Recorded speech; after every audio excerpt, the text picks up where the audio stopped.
Hey guys, welcome back to Bricks and Clicks. It has been a hot minute. We haven't recorded in over a year, and we have some reasons as to why. We've launched a whole bunch of new stuff for Spurt Sales and Marketing, which is the company that I own, that Ashlee is our director of everything and team lead in. And so we thought we would jump back into Bricks and Clicks because there's so much going on in retail these days. There's so much going on in brick and mortar. There's so much going on e-com, and there's so much going on in D2C, which is a big part of what we added last year. Ashlee, let's introduce you. I don't know if our listeners know you at all. Right. You've kind of been behind the scenes for 5 years now? Yes. Oh my gosh, 5 years. I've been hiding her in a closet. And Ashlee runs our team. She runs our team. She runs our clients. She is the face of Growth Spurt to our clients. She does all of the day-to-day stuff, all of the actual work behind the scenes. I'm just on the front. So Ashlee, you want to introduce yourself? Yes. I'm Ashlee Billings. I have been working with Jennifer for going on 5 years. We're right up at the 5-year mark. I've been doing mostly Amazon. That's what we started with Amazon and Walmart. And then now we've launched tons of other things inside of Growth Spurt. So now I'm over all of that. Which I absolutely love. And it's just other ways we can show up for clients and show up for you in all the ways to grow your business. So super exciting. I love that. And I'm assuming if you did listen to Bricks and Clicks a year ago, and for several years before that, you may or may not actually be listening to this podcast. So let me give you a quick, brief history of Growth Spurt. I started Growth Spurt, I want to say 9 years ago. My background is all completely mass retail. So I spent 7 years working for Walmart home office, left for 2 years, became a supplier, and I represented the supplier into Walmart and Sam's Club and Walmart.com. And then I decided, got my master's degree and finished that. And I thought, I could sell anything. At this point, I was selling granola. And so I was like, I could sell camping gear, and I could sell makeup, and I could sell like all the cool things that you can see behind us. I'm going to raise up just a little too, so y'all can see some of our amazing client stuff. I made my hat. It's just right behind us. There's some pet stuff and all kinds of fun things, apothecary items, skincare, food. So I started Growth Spurt and have not stopped. I mean, it has been not a roller coaster, but like maybe a roller coaster, like on the way up to the top. Every single year, Growth Spurt's made millions of dollars in retail sales and from our customers. And we started with Walmart. And I would say a couple of years, 2-3 years into the business, I would try to get a buyer meeting for a client, and the buyer would be like, I don't know. I don't know anymore about this. Where I used to be able to say like, oh, I have this new mug. Can I present a mug to you? Because I have a relationship with you. All of a sudden it was like, I don't really need your mug anymore. And I looked up and realized Amazon is a big freaking deal.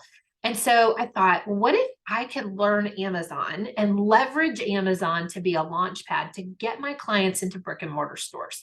So if they want to be in Walmart or Target, or they want to be in HEB, or they want to be in wherever, first let's grow them and then rank them. So if we could say, this mug is now in the top 10 of all mugs on Amazon, Walmart, what do you think? Do you want to do something with them? Typically, Walmart would say yes. So that became our new strategy. We hired someone, this was years and years ago. We hired someone that worked directly for Jeff Bezos.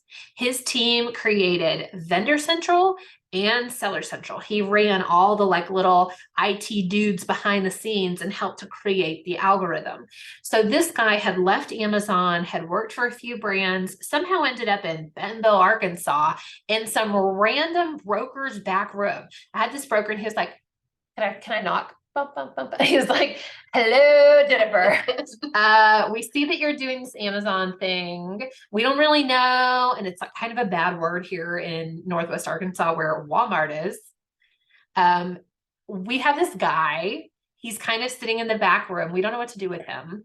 And he used to work for Amazon. Do you want him? I was like, yeah, I want him. Yes, absolutely. So I met him.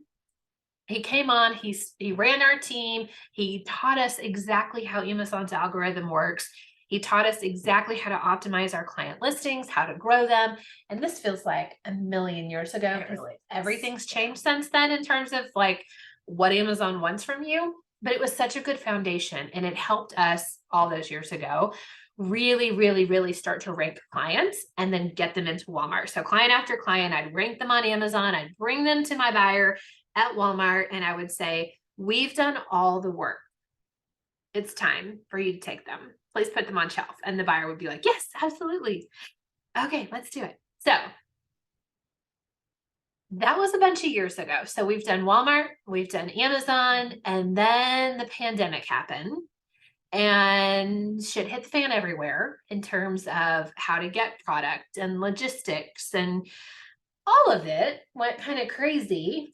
And the shopper changed their behavior. Instead of shopping in brick and mortar, they started shopping online. And then our clients started running out of inventory and changing their own strategy, and their own pipeline of supplies and products kind of dried up. And so some of our clients closed up shop. Some persevered through it. The ones behind us, they're still in business, so yay for them.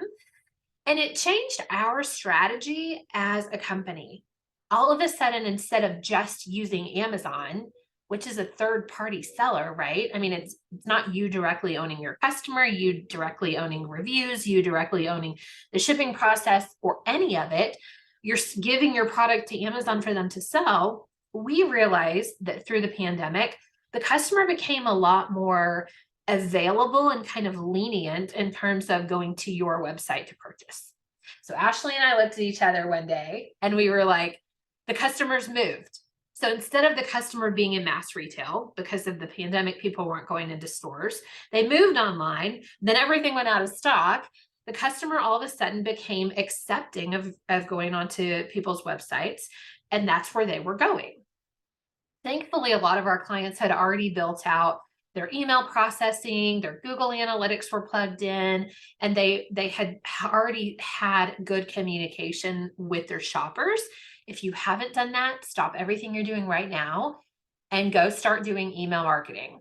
Nothing is more important than owning your email list and owning your customers' information. Ashlee and I can help you with a strategy so that you have some special things on your website so customers kind of get lured over there and then you own their information, or set up subscription models. We don't have Dr. Cowan's garden, but it's over there in a box. They did an amazing job of putting special unique items on their website. I don't have good wipes either, but I do have them somewhere in my house. They did another amazing job of kind of going out of stock on purpose on Amazon, at first creating a cult following, and then everyone went to their website and they were like, oh shit, it's cheaper here. I'm going to just do my subscription direct from them. So I say all of that to say last year we pivoted, and I'm going to turn this to you. You want to take this over? Yeah, absolutely. Okay. Tell them what we did. So we pivoted and started doing social media. So we expanded marketing to take on social media accounts to build outside of Amazon, so you can direct them to Amazon, direct them to your website. And we also started creating Shopify accounts. So a lot of plug and play. Shopify is a great platform to build your website on to use for Amazon and tons of other platforms. So it just gives you another way to show up. Yeah, absolutely. We've started doing content creation. So our clients have been asking for social media, and then they would ask for more. Do you guys do influencer programs? We do, but we do it differently. We hand pick out influencers that are perfect for you, that want to be in a relationship with you as a client. So you get that direct relationship, and you're not using a third party that has 50,000 influencers and doesn't know their names and doesn't know anything about them. And they think that they're in the pet space and like they don't take a good picture. So we've done really custom influencer programs. We have another client that we've worked with that can also do customized boxes. So they do specialized branded tape and packages and tissue paper and stickers. And so we've partnered with them, with our clients, to have influencer boxes to create something really custom curated, beautiful, makes you feel special as an influencer when you get it. And then you want to share about it. So outside of influencers, we've done photography work. We created a commercial and did videography work for Amazon specifically. We do, what else do we do? So much. We're doing podcasting now as well. We have clients in the podcasting space. We're running their social media. We create reels for clients. We create, what else? God, I feel like there's a lot. Videos. Just any videos. Any video, but that's really the biggest thing I think right now. We're finding on social media, if you're not posting video, no one's going to read your stuff. Like static posts don't work at all anymore. So we sprinkle every now, like a couple times a week. If we have a client posting 10 times a week, 2 might be a static post. It looks nice in the feed and it kind of grounds you into something. But everything else is video. So a lot of our time is creating video content for clients. Or as Ashlee mentioned with our podcast client, they're creating video podcasts now. And so we're taking those and editing them into 60-minute segments that we then use later on in their social media and on TikTok and in stories. And it all plays together, and on Twitter. Twitter's still a thing. So we've done a lot in the last year. Oh, we have an author. We just took on an author. So we're really playing in different spaces. We're not just retail. Bricks and Clicks, this podcast now is going to open up to other things. What else is on the internet? What other services are people offering? Yes, the core of our business is still all the stuff on the shelf behind me, all of these products. But we're definitely branching out into clients in the service industry and learning how to grow you online and helping with that. Absolutely. Very well said. So this was supposed to just be an intro podcast. It's taken a bit already because I'm pretty long-winded. Ashlee is going to give you an idea, make you get your computer back alive now that I've talked for 20 minutes, of things that you can expect in our first month back here on the podcast, and some things to expect even in our second month. We've already got new podcast guests lined up. One that I'm very excited about. She's our first. We just saw her at Fancy Food. So I'll turn this over to you. So first of all, we're going to start off with how to use Amazon now. Should everybody be on Amazon? Mm-hmm. What is Amazon considered now for your business, and how should you show up there? Then we're also going to share why Shopify. Why should you choose Shopify to be the platform that you build your website on? And what special guests do we have? Ooh, I didn't know if we were using that as a teaser or not, so that's why I hesitated. We are going to have Betsy McGinnon on. Mm-hmm. She is a total Amazon guru babe, in my opinion. Yeah. Superstar for sure. Yeah. She's an author. She wrote the Amazon playbook, Roadmap, the Amazon Roadmap. And she is a major speaker. If you're going to Expo West, she's involved in lots of different talks and on stage there. She's amazing. So we're going to have her come on.